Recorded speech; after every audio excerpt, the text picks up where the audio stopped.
everywhere. Welcome back to Living Room Lessons, the series where I teach you a lesson from the keyboard in my living room. Today's lesson is about finding the blues everywhere. Gotta know how to play the blues, especially if you want to improvise. Now you're probably like, what does he mean, find the blues everywhere? Everybody starts with the blues scale. Think back to like middle school band.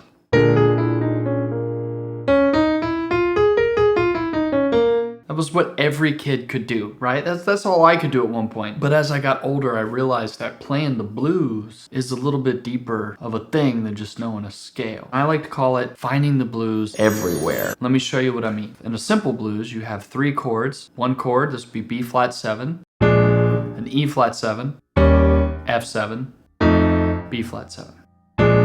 So that's 1, 4, and 5 chords, all with flat 7s. That's your standard blues chords. Now, if we're just gonna take one chord right now, B flat 7. Now, again, going back to like your middle school band days, you probably were like, oh, I'm gonna play the blues scale over this.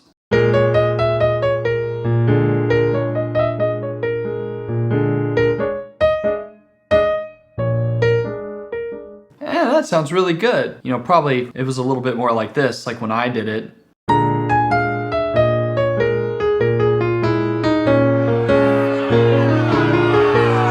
All nice and kind of dorky. Get a little bit older, you know, you learn how to be a little more nuanced with the blues scale.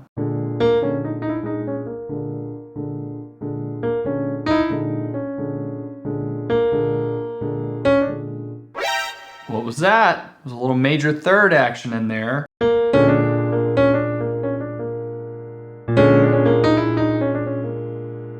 Now, what's happening is you're starting to mix the major and the minor. This is a little bit getting into finding the blues everywhere. It's not just about panning a scale. You gotta find other colors. Using the major, sound mixed with the more minor flat 3, flat 5 sound is part of the blues, man.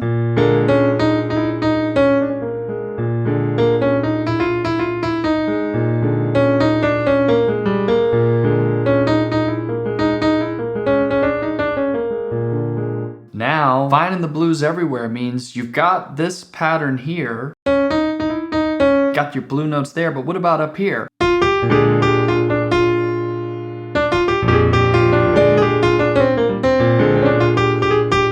Around the 5th, so you have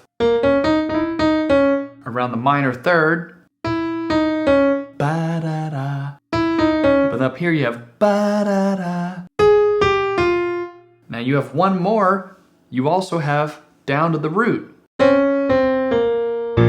Dee-dee-dee. So there's all these different pillar notes that you can build phrases off of to find the blues.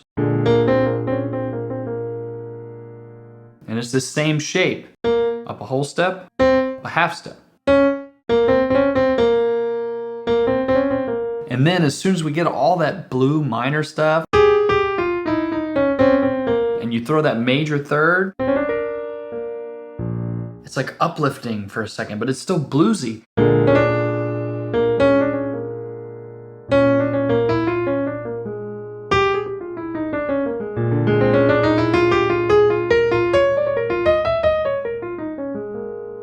Oh, it just feels so good. Now, it doesn't stop there, because if you start thinking a little motivically, you can take that little shape, that blues shape, and you can move that puppy around.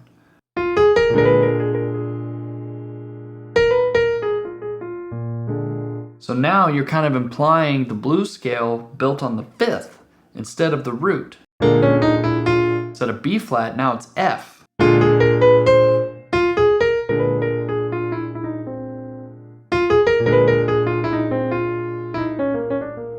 That's finding the blues everywhere. Not being afraid to be chromatic, to find a new place to start from, to find a new blue note. Something that pulls that emotion out.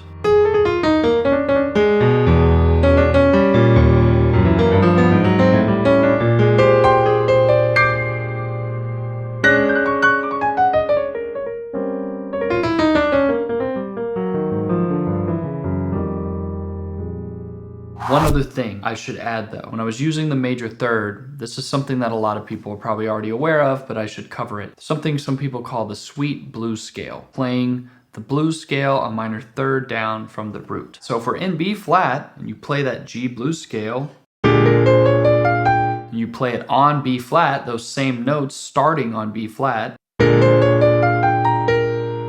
you get a little bit of that sweetness because it's got major sounds in it. It really outlines a major 6 chord, the 9 too, the second scale degree.